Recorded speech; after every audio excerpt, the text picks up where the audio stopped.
Ada satu pelajaran yang sering terlambat datang dalam hidup seseorang. Pelajaran yang pada awalnya terlihat biasa, namun ketika ia dipahami dengan sungguh-sungguh, ia berubah menjadi kunci untuk bertahan di tengah gelombang perubahan dunia. Pelajaran itu adalah cara menyimpan kekayaan. Tidak semua orang mengerti hal ini. Banyak orang bisa menghasilkan uang. Banyak orang bisa membangun usaha. Banyak orang bisa mencapai puncak. Namun tidak semua orang mampu menjaga apa yang telah dibangun.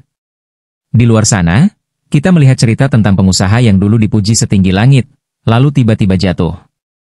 Mereka bukan jatuh karena tidak bekerja keras. Bukan karena mereka kurang pintar, atau kurang berani. Mereka jatuh karena satu hal yang sering diremehkan. Mereka salah menyimpan aset mereka.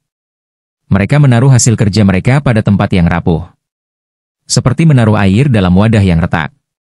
Tidak terlihat bocor di awal, tetapi sedikit demi sedikit, habis juga pada akhirnya. Hari ini, kita akan berbicara tentang hal itu. Tentang kesalahan yang tidak terlihat di permukaan, tetapi membawa keruntuhan yang nyata. Tentang bagaimana sebuah usaha bisa roboh, bukan karena kekalahan dari pesaing, tetapi dari kelalaian dalam memilih tempat menyandarkan kekayaan. Sebelum kita memulai, mari tarik napas perlahan. Mari pahami sesuatu yang mendasar. Uang bukan hanya angka. Ia adalah bentuk energi hidup yang diperoleh dari waktu, pikiran, tenaga, keputusan, dan keberanian seseorang. Dan energi itu harus disimpan di tempat yang benar agar ia tidak menghilang begitu saja. Inilah inti pembicaraan kita hari ini. Banyak pengusaha bangkrut bukan karena usaha mereka buruk. Banyak yang bangkrut bukan karena mereka tidak bisa mengatur operasional. Banyak yang bangkrut karena mereka salah menyimpan aset. Mereka menyimpan kekayaan di tempat yang tampak aman, namun sesungguhnya rentan. Mereka meletakkan seluruh hasil kerja mereka dalam satu bentuk, satu instrumen, satu titik tumpuan. Dan ketika titik itu runtuh, semua ikut runtuh bersamanya. Ada yang menyimpan aset terlalu banyak dalam bentuk barang yang nilainya menurun cepat. Ada yang menaruh seluruh uangnya pada gaya hidup, pada simbol-simbol, pada apa yang ingin dilihat orang lain. Ada yang menaruh modal pada tempat yang tidak produktif. Ada yang menyimpan dalam bentuk yang mudah rusak, mudah tergerus, atau bahkan mudah hilang. Kita perlu berbicara dengan jernih tentang kesalahan ini. Kesalahan pertama yang sering terjadi adalah menyimpan aset dalam bentuk konsumsi. Banyak orang ketika mendapatkan uang lebih memilih menghabiskannya dalam bentuk barang yang memuaskan mata, bukan yang menumbuhkan nilai.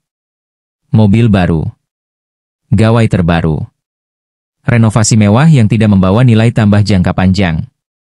Semua ini bukan kesalahan ketika dilakukan dengan kesadaran dan proporsi. Namun banyak orang menjadikannya sebagai bentuk pembuktian diri. Mereka tidak sadar bahwa mereka sedang menukar kekuatan masa depan dengan kenyamanan sesaat. Dan ketika badai datang, barang-barang ini tidak mampu memberi perlindungan.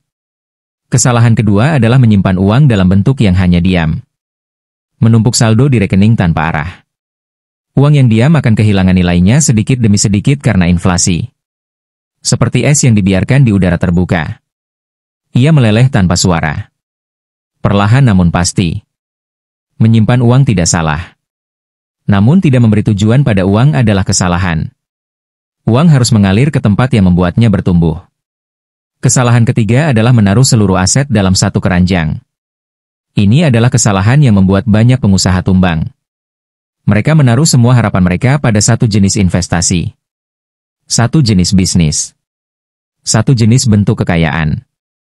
Dan ketika satu hal itu terguncang, mereka kehilangan semuanya. Tidak ada struktur pendukung. Tidak ada cadangan. Tidak ada diversifikasi yang melindungi. Kesalahan keempat adalah salah menilai apa yang disebut aset. Banyak orang mengira aset adalah sesuatu yang besar. Rumah besar. Gedung. Kendaraan. Namun aset sejati adalah sesuatu yang mampu menghidupi. Yang menghasilkan arus nilai. Yang memberi kembali. Rumah bisa menjadi aset, namun hanya jika ia menghasilkan nilai. Tanpa arus nilai, ia hanya menjadi beban perawatan. Kesalahan kelima adalah menyimpan aset di tempat yang tidak kita pahami. Orang berlomba-lomba masuk investasi yang sedang tren, hanya karena banyak orang melakukannya. Mereka menaruh uang di tempat yang tidak mereka mengerti. Dan ketika gelombang naik, mereka merasa naik bersama. Namun ketika gelombang turun, mereka tidak tahu cara menyelamatkan diri. Aset yang tidak dipahami adalah aset yang kita pinjam, bukan yang kita miliki. Sekarang, mari kita berhenti sejenak dan melihat sesuatu yang lebih dalam. Kita hidup di dunia yang berubah dengan cepat. Perubahan ekonomi global, hubungan antar negara, fluktuasi pasar, teknologi baru yang datang tanpa aba-aba. Semua ini mengubah nilai aset dari waktu ke waktu. Hal yang dulu bernilai tinggi bisa berubah menjadi biasa. Dan hal yang dulu tampak biasa bisa berubah menjadi sangat berharga. Karena itu, menyimpan aset bukan hanya tentang besar kecilnya nilai, tetapi tentang ketepatan dan kesehatan penyimpanan. Perhatikan orang-orang di sekitar. Perhatikan diri kita sendiri. Berapa banyak dari kita yang bekerja keras bertahun-tahun, namun tidak pernah benar-benar membangun pondasi kekayaan yang kokoh. Kita berlari, namun di tempat yang sama. Kita menghasilkan, tetapi tidak menyimpan dengan benar. Kita membangun, tetapi tidak menjaga hasilnya. Dan kita merasa letih karena kita harus memulai kembali setiap kali terjadi guncangan. Aset yang seharusnya menjadi tempat penyimpanan kekuatan bukan hanya benda fisik. Aset terbesar seorang pengusaha bukan hanya pada apa yang ia punya, tetapi pada apa yang ia mampu. Aset yang tidak akan hilang meskipun krisis menerjang. Aset yang tidak bisa dicuri, tidak bisa ditarik, dan tidak bisa diruntuhkan.